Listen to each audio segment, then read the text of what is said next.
Study IQ IAS, आपका selection हमारा mission. नमस्कार दोस्तों कर्नाटका में एक नया कंट्रोवर्सी सामने आया है। बात यह हो रही है कि मुस्लिम्स को कर्नाटका के अंदर जो गवर्नमेंट कॉन्ट्रैक्ट्स होते हैं उसमें 4% का कोटा दिया जा रहा है, मतलब रिलीजन के बेसिस पर कोटा मिल रहा है। और इसी को लेकर जो बीजेपी है वो बड़े स्तर पर प्रोटेस्ट कर रही है। आप देख सकते हो खबर, bill tabled to provide 4% quota for Muslims in public contracts in Karnataka. तो थोड़ा सा इसको समझेंगे कि आखिरकार हुआ क्या है, पहले यहां पर क्या स्टेप लिया गया था, अब बदलाव क्या किया गया है, सरकार क्या कह रही है, जस्टिफाई कैसे कर रही है इसको, और ऑपोजिशन बीजेपी का क्या कहना है। काफी कुछ जानने को है, चलिए आगे बढ़ते हैं। लेकिन उससे पहले आप सबको बता दूं कि स्टडी IQ पर हमारा जो संपूर्ण बैच है दोस्तों यूपीएससी प्रिपरेशन के लिए, वो आप अवेल कर सकते हो, जिसके अंदर प्रीलिम्स, मेंस, इंटरव्यू सब कुछ की कंप्लीट प्रिपरेशन कराई जाती है। बस आपको यूज करना है ये कोड अंकित लाइव, ताकि आप मैक्सिमम डिस्काउंट ले सकें, और इसका लिंक कमेंट सेक्शन में दिया हुआ है। चलिए शुरुआत करते हैं। देखिए, इस महीने के शुरुआत में जो चीफ मिनिस्टर हैं कर्नाटका के, सिद्धरामैया जी, उन्होंने अपने बजट स्पीच के अंदर अनाउंस किया कि जो मुस्लिम्स हैं अंडर कैटेगरी 2B, उनको गवर्नमेंट कॉन्ट्रैक्ट्स में, मतलब जितने भी गवर्नमेंट के द्वारा कॉन्ट्रैक्ट्स दिए जाते हैं, टेंडर्स वगैरह, और वो 2 करोड़ के नीचे हैं, तो उसमें 4% कोटा मुस्लिम्स को दिया जाएगा। और साथ ही साथ सरकार में जितने भी डिपार्टमेंट्स हैं उनके द्वारा जो प्रोक्योरमेंट किया जाता है गुड्स एंड सर्विसेज का, मान लीजिए कोई सरकारी दफ्तर है और उनको मान लीजिए वाटर बॉटल्स चाहिए, मतलब होता है ना कई चीजें, जैसे बुक्स चाहिए, पेन चाहिए, जो भी गुड्स एंड सर्विसेज चाहिए, और उसकी वैल्यू अगर 1 करोड़ के नीचे है तो उसमें भी 4% का कोटा उनको मिलेगा। और ये आप देख सकते हो, चीफ मिनिस्टर ने अपना जो 16th बजट अनाउंस किया था 7 मार्च को, उसके अंदर अनाउंस किया गया। पहले वैसे मैं आपको बता दूं कि कर्नाटका के अंदर जो कांग्रेस लेड गवर्नमेंट है, उन्होंने मुस्लिम्स के लिए एजुकेशन और जॉब्स में भी 4% का रिजर्वेशन लाया था, लेकिन कहीं ना कहीं इसमें लीगल रुकावट आ रही थी और इसको टाल दिया गया था, इसको रद्द कर दिया गया था। लेकिन ये वाला जो मूव है, ध्यान रखिएगा, ये सिर्फ मैं बात कर रहा हूं प्रोक्योरमेंट कॉन्ट्रैक्ट्स की।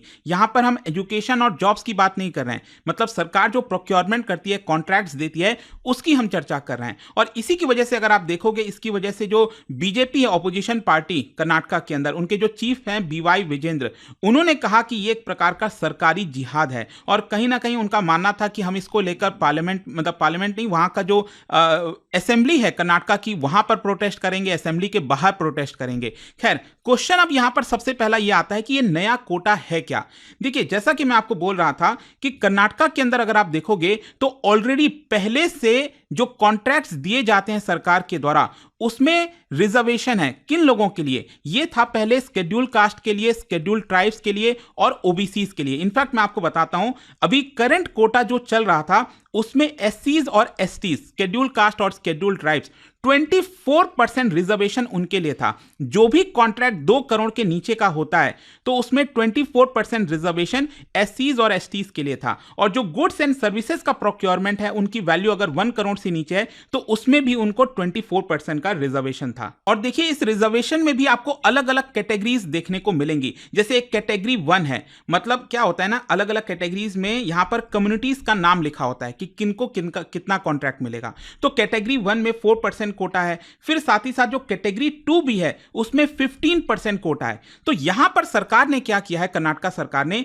कि जो ऑलरेडी एग्जिस्टिंग कोटा है कैटेगरी 2B में, इस 15% में से 4% एक्सक्लूसिवली यहां पर जो मुस्लिम्स हैं उनके लिए रिजर्व कर दिया गया है कि यहां पर जो भी गवर्नमेंट का कॉन्ट्रैक्ट दिया जाएगा 2 करोड़ के वैल्यू के नीचे, वो हम मुस्लिम्स को देंगे। और देखिए, आप देख सकते हैं, ये बेसिकली एक कानून है कर्नाटका के अंदर जिसका नाम है KTPP, Karnataka transparency in public procurement act, और उसी के अंदर सरकार जो है चेंजेस कर रही है। यहां पर सिद्धरामैया ने ये जो अनाउंसमेंट किया है, मैं आपको बता दूं इसके पीछे का कारण क्या है।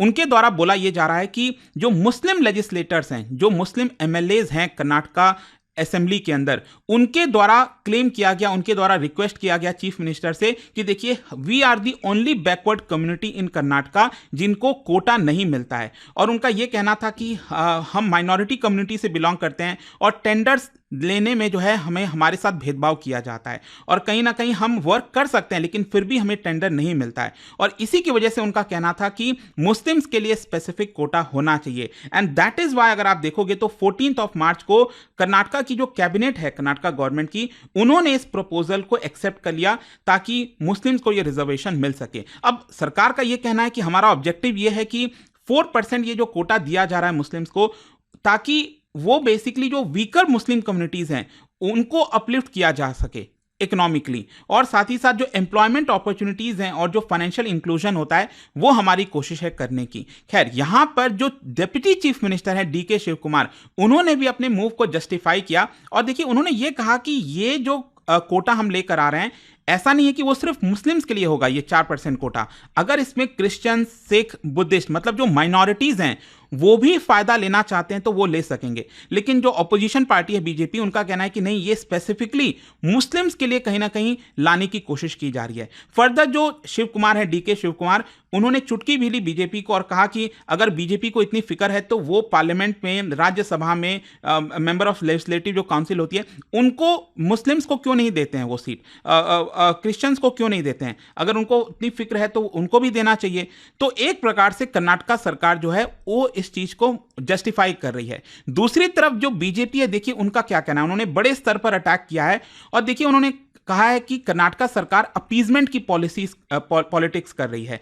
आज 4% कोटा दिया जा रहा है, कल के डेट में 100% कोटा दे दिया जाएगा मुस्लिम्स को। तो एक प्रकार से हिंदूज के खिलाफ यह सरकारी जिहाद करने की कोशिश की जा रही है। इनफैक्ट विजेंद्र जी ने तो यहां पर यह भी क्लेम कर दिया कि जो करंट सरकार है कर्नाटका में, वो एक प्रकार से री इनकारनेशन है औरंगजेब और टीपू सुल्तान कोर्ट का, जो कि एंटी हिंदू कोई भी चीजें लाया जाता था उसको इंस्टेंटली इंप्लीमेंट कर दिया जाता था।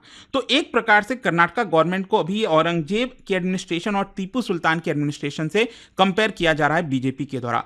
खैर, वैसे मैं आपको बता दूं, जो सिद्धारमैया गवर्नमेंट है उन्होंने ही यहां पर पास्ट में अगर आप देखोगे इस तरह का कोटा सिस्टम गवर्नमेंट कॉन्ट्रैक्ट्स के अंदर लाए थे। जैसे चीफ मिनिस्टर सिद्धारमैया, जो उनका पहला टेन्योर था 2013 से 2018 के बीच में, 5 साल वो जब चीफ मिनिस्टर रहे थे, तब उन्होंने एससी और एसटी कम्युनिटीज के लिए 50 लाख तक का जो कॉन्ट्रैक्ट होता है उसमें ये कोटा लेकर आए थे, 24% कोटा एससीज और एसटी कम्युनिटी के लिए। फिर 2023 में ये जो वैल्यू है इसको बढ़ाकर 2 करोड़ कर दिया गया था कि 2 करोड़ का तक का कोई कॉन्ट्रैक्ट होगा तो यहां पर उनके लिए रिजर्वेशन होगा। लेकिन जैसा मैंने आपको बताया, अब इसी रिजर्वेशन के अंदर ध्यान रखिएगा, कोई अलग से रिजर्वेशन कोटा नहीं मिल रहा है। जो ऑलरेडी एग्जिस्टिंग कोटा है उसी के अंदर 4% कोटा स्पेसिफिकली मुस्लिम्स के लिए अलॉट किया गया है, या फिर माइनॉरिटीज के लिए आप कह सकते हैं। तो क्वेश्चन अब यह है कि आखिरकार कर्नाटका सरकार ये क्यों कर रही है, मतलब इसको लेकर एक्सपर्ट्स का क्या कहना है। देखो, एक्सपर्ट्स ये मान रहे हैं कि जो कांग्रेस गवर्नमेंट है वो कहीं ना कहीं जो अपना सपोर्ट है मुस्लिम्स में उसको एक प्रकार से बढ़ाने की कोशिश कर रही है। और अगर आप मुस्लिम कम्युनिटी की बात करें कर्नाटका के अंदर, तो as per state backward classes commission, उनका यह कहना है कि मुस्लिम पॉपुलेशन कर्नाटका के अंदर 14% है and they are among the most backward with low representation in government jobs and education. तो इसी के बेसिस पर कर्नाटका सरकार जस्टिफाई कर रही है कि हम इस तरह का जो कोटा है वो ला सकते हैं। खैर, अब क्वेश्चन ये है कि आगे यहां से क्या होगा। देखो, अब क्या है ना, इसको लेकर कई लीगल कंसर्न्स हैं। लीगल कंसर्न ये है कि क्वेश्चन यही आता है कि क्या आप गवर्नमेंट कॉन्ट्रैक्ट्स में, पब्लिक प्रोक्योरमेंट में रिलीजन के बेसिस पर रिजर्वेशन कर सकते हो, क्योंकि अभी तक हमारे संविधान के अंदर रिलीजन के बेसिस पर कोई भी रिजर्वेशन या कोटा जो है बोला नहीं गया है संविधान में। तो इसी को लेकर अब ऐसा लग रहा है कि मामला कोर्ट में जाएगा और बीजेपी ने कहा है कि हम इसको चैलेंज करेंगे सुप्रीम कोर्ट के अंदर। तो अल्टीमेटली आप कह सकते हो कि ये इंप्लीमेंट होगा नहीं होगा वो कहीं ना कहीं डिसाइड होगा सुप्रीम कोर्ट में। अगर सुप्रीम कोर्ट मान गया तो इंप्लीमेंट हो जाएगा, नहीं माना तो नहीं होगा। तो लेट्स सी इसको लेकर क्या होता है। बाकी आपका क्या सोचना है, let me know in the comment section and I hope कि ये वीडियो आपको समझ में आ गया होगा। और जाने से पहले एक बहुत ही इंटरेस्टिंग क्वेश्चन है रिजर्वेशन से रिलेटेड। क्या आप बता सकते हो सरकार ने जो 77th कॉन्स्टिट्यूशनल अमेंडमेंट लाए थे उसमें एक रिजर्वेशन पॉलिसी में बड़ा चेंज किया गया था, तो वो चेंज क्या था ये आपको बताना है इन 4 ऑप्शन में से। और इसका जो राइट आंसर है आप सब जानते हैं, मेरे इंस्टाग्राम पर तो मिलेगा ही, वहां पर अगर आप नहीं हो कोई बात नहीं, टेलीग्राम से ले सकते हैं इसका सही उत्तर। और जैसा मैंने आपको बताया, अगर आप यूपीएससी की तैयारी कर रहे हैं तो आप हमारे स्टडी आईक्यू पर जो संपूर्ण बैच है उसको अवेल कर सकते हैं, जिसमें आपका पूरा तैयारी, बुक्स वगैरह आपके घर पर भेजे जाते हैं, मेंटरशिप मिलता है, personal mentorship. Link comment section में दिया हुआ है और यूज करना है ये code Ankit live to get maximum discount. दोस्तों, यूपीएससी एस्पिरेंट्स हो या बनने वाले हो, मेरे पास है आपके लिए एक game changing opportunity, study IQ का नया संपूर्ण बैच। सोचिए, एक कॉम्प्रिहेंसिव प्रोग्राम जिसमें मिलेगा सब कुछ, टॉप एजुकेटर्स के साथ 1000+ आवर्स की लाइव क्लासेस, पर्सनलाइज्ड मेंटरशिप और हैंड रिटन नोट से लेकर पीआरपी, एमआरपी जैसे इंटेंसिव प्रोग्राम्स तक। और बात स्कॉलरशिप्स की करें तो प्रीलिम्स क्लियर करो, पूरा फीस रिफंड पाओ, टॉप परफॉर्मर्स के लिए हर मंथ 11,000 रुपीज का कैश रिवॉर्ड। सिल्वर, गोल्ड या platinum, choose the plan that fits your needs. X secretary Anil Swarup जी खुद गाइड करेंगे आपको इस जर्नी में। स्टडी आईक्यू पर 2 करोड़ इंडियंस का ट्रस्ट है और अब संपूर्ण बैच के साथ आपका यूपीएससी ड्रीम भी होगा अचीव। आपको करना क्या है, कमेंट में दिए गए संपूर्ण बैच के लिंक पर क्लिक करें and once you click on buy now आप देख सकते हो डिस्काउंट कोड्स। वहां पर टाइप कीजिए अंकित लाइव एंड आपको मिलेगा सबसे lowest price and your IAS journey starts here. Study IQ IAS, आपका सिलेक्शन हमारा मिशन।